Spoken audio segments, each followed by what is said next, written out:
एक वक्त की बात है। पहाड़ों के दामन में एक छोटा सा गांव था, सुंदरपुर।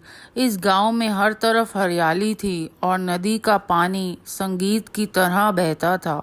लेकिन गांव के लोगों की जिंदगी उतनी सुहानी नहीं थी, क्योंकि वहां पर बहुत गरीबी थी। उसी गांव में एक लड़का रहता था जिसका नाम राजू था।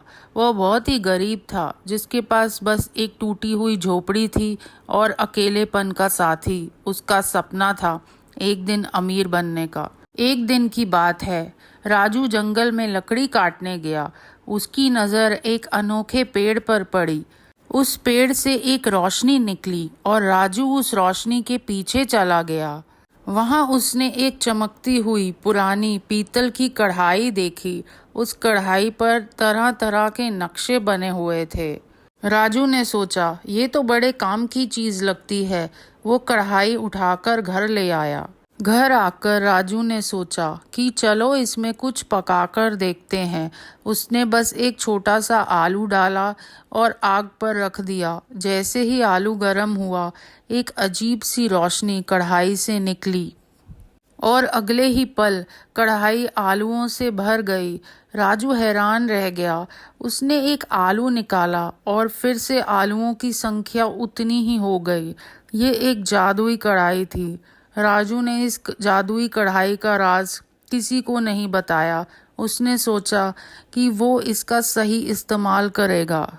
सबसे पहले राजू ने उस कढ़ाई में खाना बनाया और गांव के सभी गरीब लोगों को खिलाया।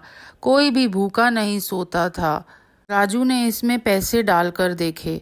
एक छोटा सा सिक्का डाला और देखते ही देखते कढ़ाई सिक्कों से भर गई। राजू ने अब गांव के लिए स्कूल, हॉस्पिटल और सड़कें बनवाई। गांव वालों की जिंदगी बदल गई। गांव का मुखिया लखन सिंह, जो लालच और बुराई का पुतला था, उसे राजू की तरक्की से जलन होने लगी। मुखिया ने अपने आदमी को राजू की जासूसी करने को कहा और एक दिन उसने राजू को जादुई कढ़ाई इस्तेमाल करते हुए देख लिया। जैसे ही ये बात मुखिया को पता चली, उसने रात को चुपके से जाके वह जादुई कढ़ाई चुरा ली। मुखिया बहुत खुश था। उसने सोचा कि अब वो इस कढ़ाई से बहुत अमीर बनेगा और पूरी दुनिया पर राज करेगा। उसने कढ़ाई में अपने सोने के सिक्के डाले, लेकिन कुछ नहीं हुआ।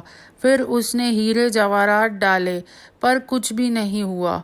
मुखिया गुस्से में लाल हो गया। उसने कढ़ाई को आग पर रख दिया।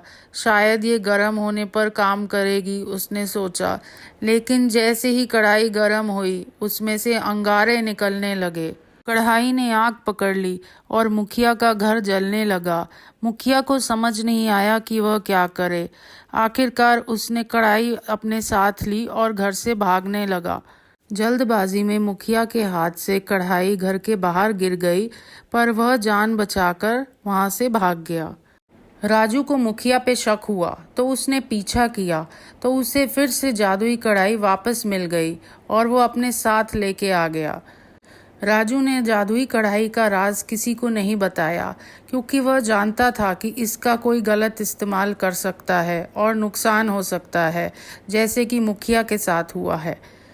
जादुई कढ़ाई सिर्फ अच्छी नीयत वाले लोगों का ही साथ देती है। राजू ने इस जादुई कढ़ाई को एक बार फिर से सही तरीके से इस्तेमाल किया और सुंदरपुर को एक खुशहाल गांव बनाया। इस कहानी से हमें ये सीख मिलती है कि लालच बुरी बला है और सच्चे दिल और अच्छे कर्म हमेशा सफलता लाते हैं।